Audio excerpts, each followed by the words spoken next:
Very good morning to my all 9th class students. Today we will do chapter number 3 part 4,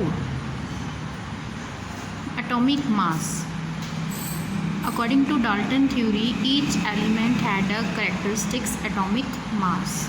Dalton की theory के according जितने भी element हैं हर एक के पास अपना एक फिक्स मास है. Earlier its unit was atomic mass AMU, but according to the latest IUPAC recommendation, it is now written as U, that is unified mass. I am repeating that before it was AMU and now according to IUPAC recommendation it is changed to U, that is unified mass. The relative atomic mass of the atom of an element is defined as the average mass of the atom as compared to the 1/12 the mass of one carbon 12 atoms. यहाँ पर ये लिखा हुआ है कि किसी भी element का जो मास है वो हम कैसे कंसीडर करते हैं. हम कार्बन का जितना भी टोटल मास है उसका 1/12 पार्ट करके एटॉमिक मास जो है किसी भी एलिमेंट का वो कंसीडर करते हैं.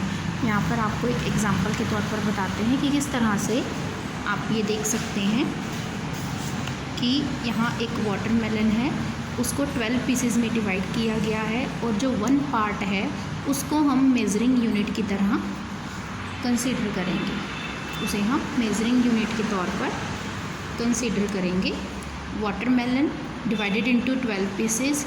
Now what is this? This is 1/12 part. और अब हर एक एलिमेंट को जब हमने कंसीडर करना है तो 1/12 पार्ट ऑफ द वाटरमेलन लेंगे. इसी तरह से जब हम किसी भी एलिमेंट का मास फाइंड आउट करते हैं तो उस रिलेटिव एटॉमिक मास निकालने के लिए कार्बन जो है उसका 1/12 पार्ट लेकर उसके अकॉर्डिंगली हम बाकी के एलिमेंट्स को वे करते हैं. उसके बाद आ जाता है हमारे पास एलिमेंट्स और उनके एटॉमिक मासेस. आप देख रहे हैं कौन कौन से एलिमेंट है. हाइड्रोजन जिसका एटॉमिक मास है 1, कार्बन एटॉमिक मास है 12, नाइट्रोजन एटॉमिक मास है 14, oxygen atomic mass 16, sodium atomic mass 23. Next elements are magnesium atomic mass 24, sulphur atomic mass 32, chlorine 35.5 and calcium 40. Students, आपको जितने मैंने ये एलिमेंट बताए हैं इन्हीं के आपको एटॉमिक मासेस जो हैं वो लर्न करने हैं, क्योंकि फर्दर इन्हीं में से आपसे न्यूमेरिकल्स जो हैं वो पूछे जाएंगे. और एटॉमिक मास को और अच्छे से डिफ़ाइन करने के लिए हम चैप्टर नंबर 4 रीड करेंगे. ओके, डिटेल में चैप्टर नंबर 4 में हम पढ़ेंगे इसी से रिलेटेड.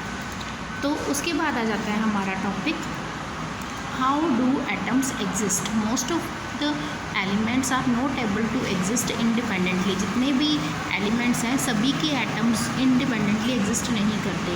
एटम्स जो हैं वो मॉलिक्यूल फॉर्म करते हैं और आयंस फॉर्म करते हैं. ये मॉलिक्यूल और आयंस जब लार्ज नंबर्स में कंबाइन हो जाते हैं तो ये मैटर की फॉर्म बनाते हैं जिसे हम फील कर सकते हैं, देख सकते हैं और टच कर सकते हैं. नेक्स्ट है हमारे पास what is a molecule. Molecule is in a general a group of 2 और more atoms that are chemically bounded together. जब काफ़ी सारे एटम इकट्ठे हो जाते हैं तब क्या फॉर्म होता है? मॉलिक्यूल. या फिर अगर 2 एटम भी इकट्ठे हो जाते हैं तब क्या फॉर्म होता है? मॉलिक्यूल फाउंड होता है. और अब ये सब जो हैं ये हेल्ड कैसे होते हैं? स्ट्रॉन्गली अट्रैक्टिव फोर्सेस के कारण these are tightly held together. Molecule को हम ऐसे भी डिफाइन कर सकते हैं the smallest particle of an element और a compound that is capable of an independent existence. और वो क्या करता है, उसमें सारी प्रॉपर्टीज़ शो होती हैं उस सब्सटेंस की. मतलब अगर आप शुगर लेंगे, शुगर का जो एक क्रिस्टल भी लोगे ना आप तो भी उसमें उतनी ही मिठास होगी. टीस्पून लोगे तो भी उसमें उतनी ही मिठास होगी. और अगर उसको पानी में डिसॉल्व कर दोगे उसमें भी उतनी ही मिठास होगी. तो atoms of the same element और of the different elements join together to form a molecule.